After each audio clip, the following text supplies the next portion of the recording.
কি হ'ল বাইদেউ? কি হ'ল ঘৰটো চাফা কৰিম বুলি আহিছোঁ। প্ৰথমতে পাকঘৰটো চাফা কৰি লওঁ। ইছ, পাকঘৰটো যিহে অৱস্থা কৰি থৈছে নহয়, বাচন ধোৱা 2-3 দিন নাচাগে। কেৰাহী ঢাকনখন উদঙাইছিলোঁ। ইছ ৰাম, দালিৰ পানী পিছফাললৈ বাচন নাথাকিলে যাবই নাই। কিহে ভেকেলা ভেকেল ধুই তই নাপায় অসুখে নাই কেনেকৈ যাবি? এই লগতে চিনেমা কৰি ঘূৰি আছিলে আৰু এই বাচন কিনো ঘৰতে থাকে। কি কৰিবা? যি ৰাতিপুৱাই এতিয়ালৈকে দেখা দেখিলে নাই। ডাক্তৰ ওচৰলৈ গৈছে, এই ৰিপৰ্টটো আনিব। Doctor report? জানো তহঁতি সঁচাই কয় নে মিছাই কয়, মোৰ কি আৰু যিকোনো কৰি থাক। বিকাশ, তই টেবলেটটো খাই ল। লগৰহে সেইবোৰ মোৰ ওচৰত জানে। লগৰে কৈছে তেতিয়া নহয় খাবই লাগিব। মই আমনি পাইছোঁ খাই খাই। নাই মুখখন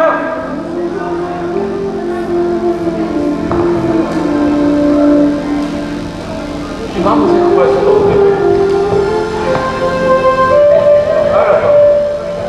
বিকাশ। এইবোৰৰ পৰা মোৰ অফিচত দি থৈ আছোঁ। ঠিক আছে, মই আহিছোঁ।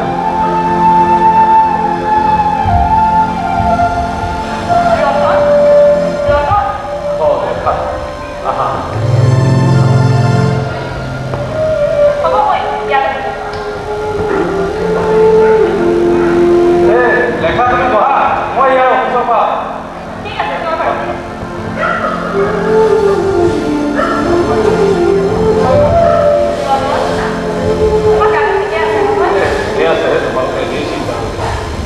হয়তো আশা আছে।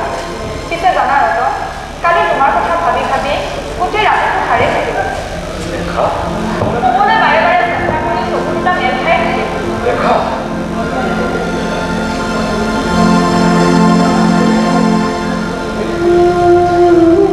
হেল্ল', সত্য অংকল। হয় কওকচোন, কি ক'লে? কিমান টকা? 10,000। ঠিক আছে, আপুনি চেকখন কাটি ঘৰলৈ পঠাই দিব, মই চহী কৰি থ'ম। নাই নাই, এতিয়া নহয়, গধূলিলৈ। আপুনি ৰাতিপুৱাই লৈ গৈ দি থৈ আহিবগৈ। কি ক'লে?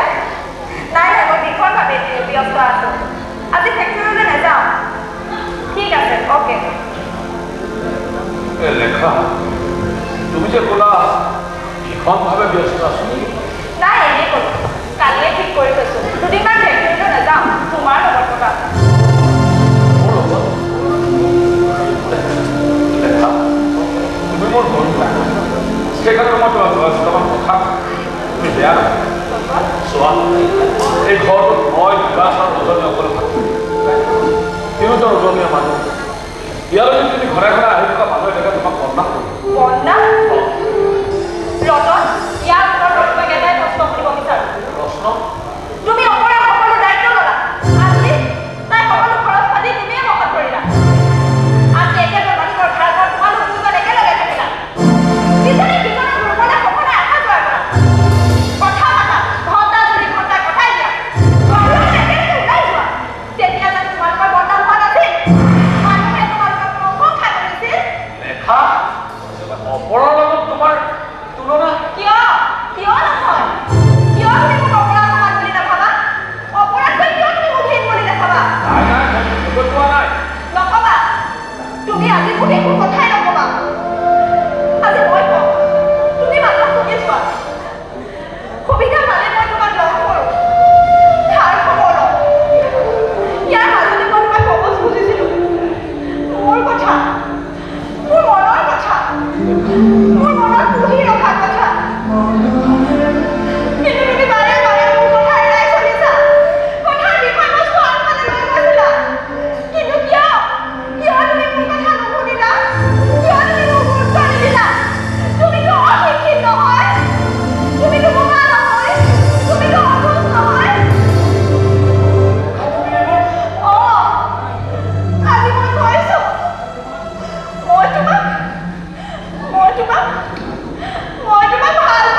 ৰমনা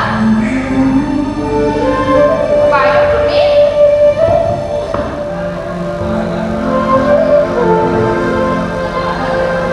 মই আহিলোঁ ৰমন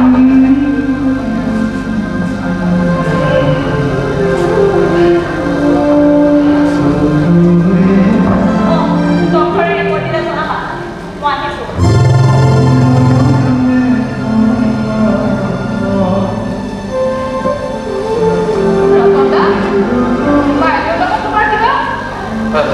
নাই নাই আচলতে কি জানা এতিয়া মোৰ গাটো বৰ চিৰিয়াছ ডাক্তৰ কোৱা মানে বৰ টান সেইকাৰণে সেইবোৰ কথা কৈ মই চোন নামি পিছে ডাক্তৰ তোমাক কি ক'লে কিডাল মই বহুত ৰিপৰ্ট কৰিবলৈ কৰিছোঁ ব্যৱসায় কৰিছা ব্যৱসায় আৰু ঔষধ পাতি আৰু ঔষধ পাতি দি দিব ডাক্তৰ বোলে নহ'লে ফাৰ্মাচী চলিব কেনেকৈ বাৰু তুমি কি আহিছা মই আহিলোঁ মানে এদিন তুমিয়ে কৈছিলা কি কৈছিল কিছু বয়সলৈকে সন্তানক মাকৰ সৈতে সান্নিধ্য লাগে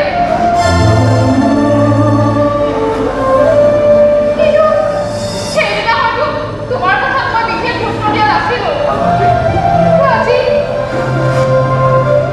মই ৰিপুক দিবলৈ আহিছোঁ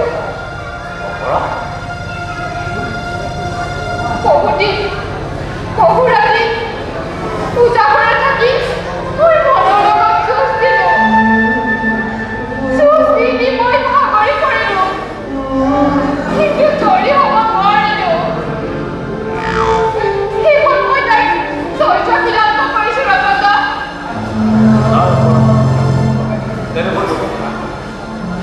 মই তাইক ৰিংকুক বিধায়ক কাৰ্যালয়ত খেলিছোঁ তাইক মই কুকুৰ মাজত ৰাখি ডাঙৰ কল কৰিছোঁ মই তোমাক ৰিংকুক দিব নোৱাৰিম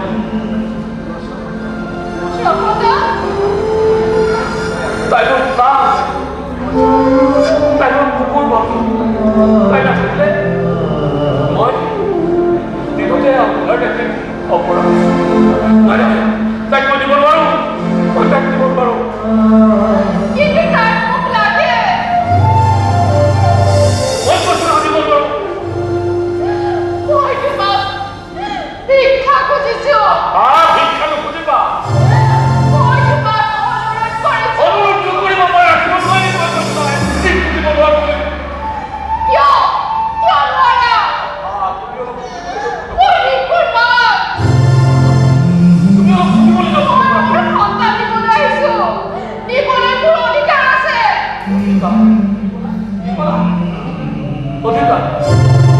অধিকাৰ কিন্তু যেতিয়াখন তুমি ৰিংকুক মোৰ নিষ্পত হৈ মাকৰ দায়িত্ব পালন কৰিবলৈ বিচাৰিছিলা সেইদিনা তোমাৰ অধিকাৰ ক'ত আছে ৰ'বা ৰমনদা এই বিষয়ে মই তোমাৰ লগত যুক্তি তৰ্ক কৰিব নোখোজো ইমান দিনে ৰিংকু তোমাৰ লগত আছিলে আৰু থাকিব আজি মোক লাগে মই কৈছোঁ কষ্ট ভাই মানে মই কিমান কৈছোঁ ৰিংকুক দিব নোৱাৰোঁ তুমি অলপ বুজিবলৈ যত্ন কৰা মোৰ মাতৃ হৈ অহংকাৰ কৰিছে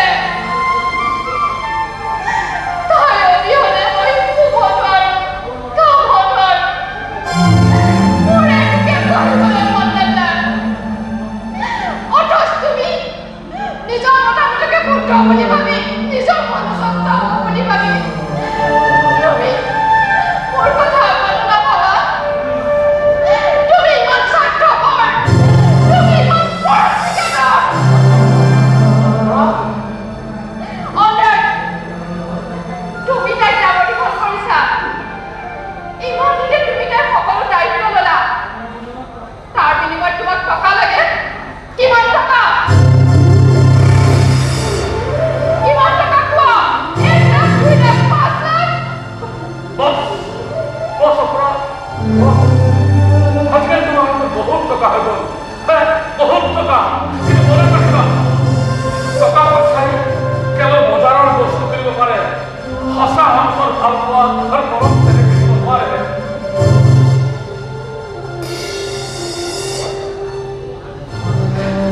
তুমি মোক ইয়াতে বুজিবা মই স্বাৰ্থপৰ মই পৰস্পৃকাতৰ মই নিজৰ কথা চিন্তা কৰোঁ মই তোমাৰ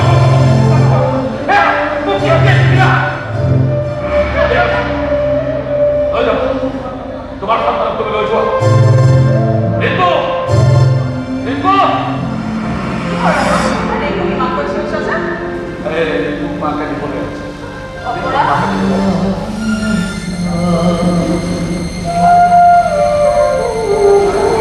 অপৰাধ এই ৰাজকুমাৰ চলিহাৰে গাড়ীতে কৰি আছে নিৰ্মতি কেলে থাকিব কৈছো ৰাজকুমাৰ চলিহাত অপৰাই উকিল কৰি লৈ আহিছে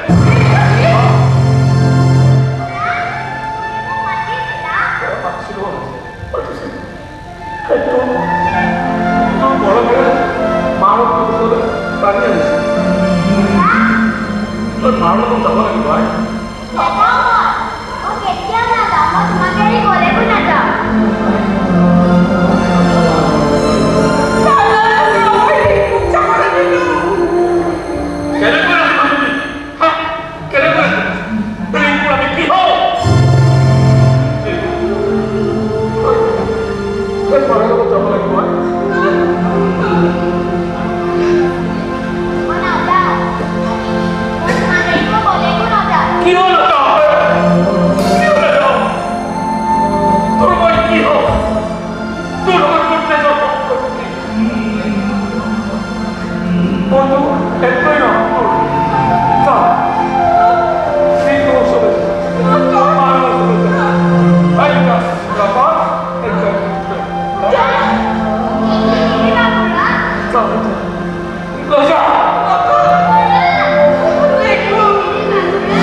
পিছে অজয়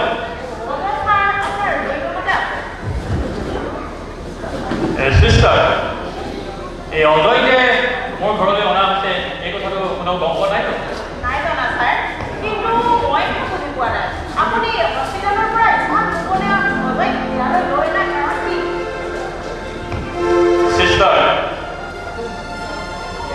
অজয়ক হস্পিটেলৰ সেই গতানুগতিক পৰিৱেশৰ পৰা অতৰাই আনি এটা নিবিড় পৰিৱেশত ৰাখি মই চিকিৎসা কৰিব বিচাৰোঁ আৰু সেয়ে এই মোৰ ঘৰখনলৈ লৈ অনা হৈছে আপোনাৰো এটা জীৱনৰ স্বাৰ্থত এই কামটো বেয়াই বুলি গম পাইছোঁ যদিও মই কৰিবলৈ বাধ্য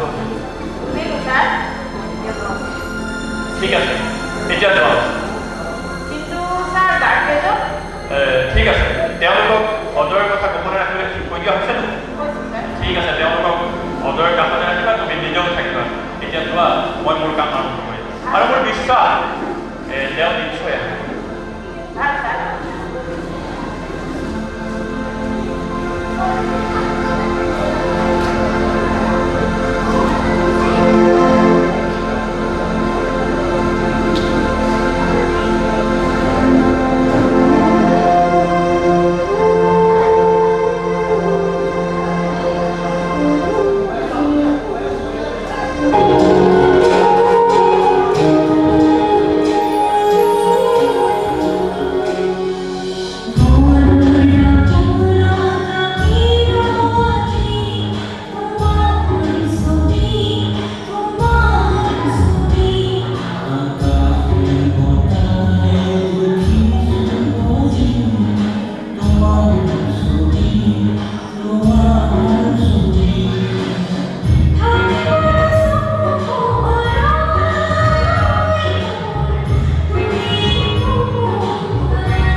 তুমি এই গানটো কৰবাত শুনিছিলা মনত পেলোৱা এই গানটো তুমি কৰবাত শুনিছা মই শুনিছোঁ এই গানটো তুমি কৰবাত শুনিছা আৰু এই গানটো কোনে গাইছে মনত পেলোৱা তুমি মনত পেলাবলৈ চেষ্টা কৰা এই গানটো কোনে গাইছে নাই আছে নিশ্চয় আছে তোমাৰ মনত তুমি মনত পেলাবলৈ চেষ্টা কৰা এই গানটো অপৰাই গাইছে তোমাৰ অপৰা তুমি ভাল পোৱা অপৰাই গাইছে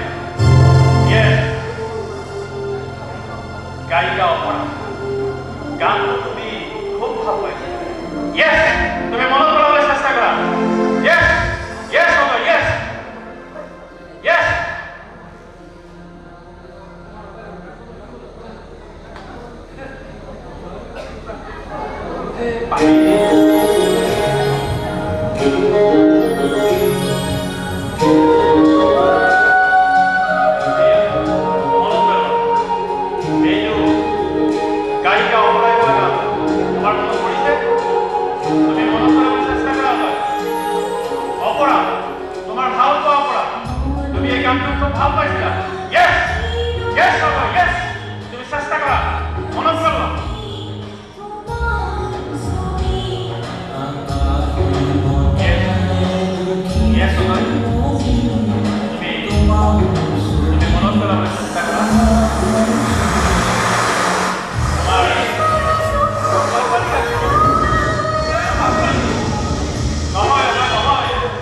তোমাক উঠুৱাই দিছে আৰু কেইজনমান মানুহে আনি তোমাক মোৰ এই হস্পিটেলত ভৰ্তি কৰিছে।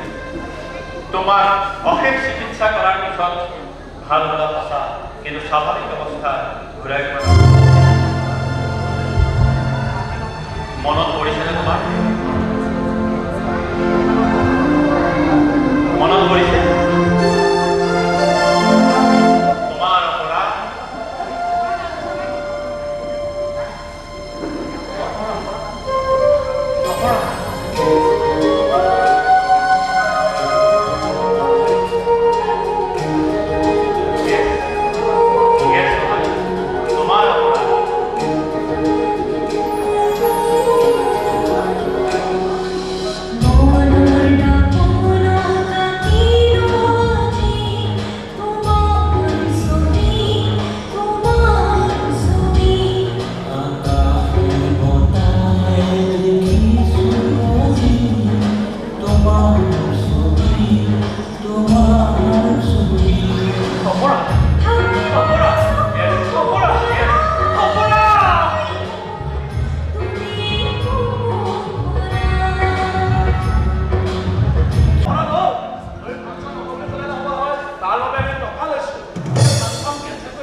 তুমি নথকা যুগত মই ভুল কৰিলোঁ।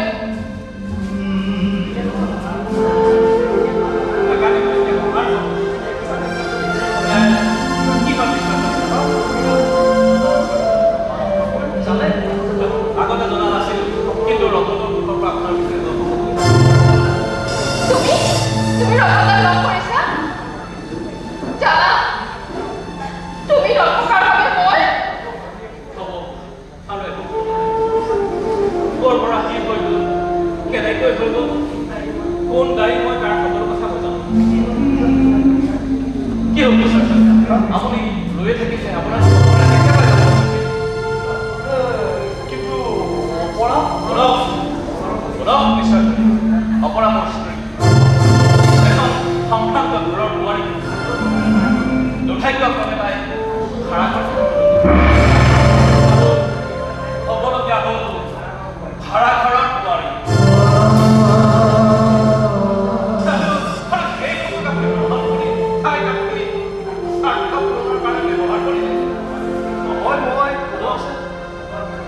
অপৰাই আপোনাৰ ফাংচনলৈ নাযায় আৰু অকল সেয়াই আপোনাৰ বেংকৰ পৰা তাই ৰিজাইন দিছে। আপনি যাও, আপনি যাও, মই চেষ্টা কৰিম।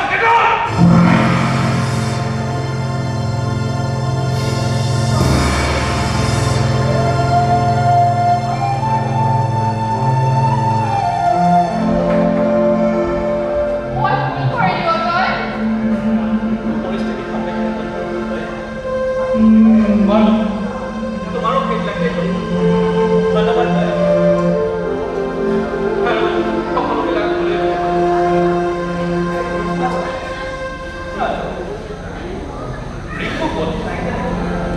দেখা নাই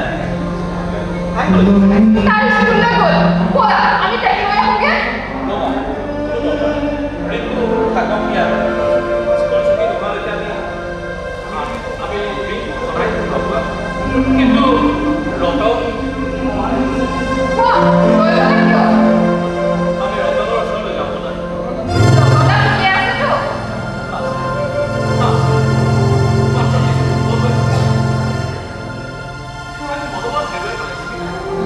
আমি তাৰ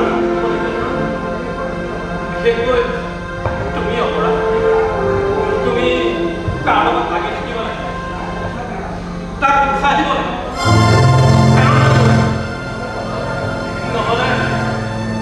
নহ'লে ৰতন আমি তাক ল'ব লাগিব।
আছে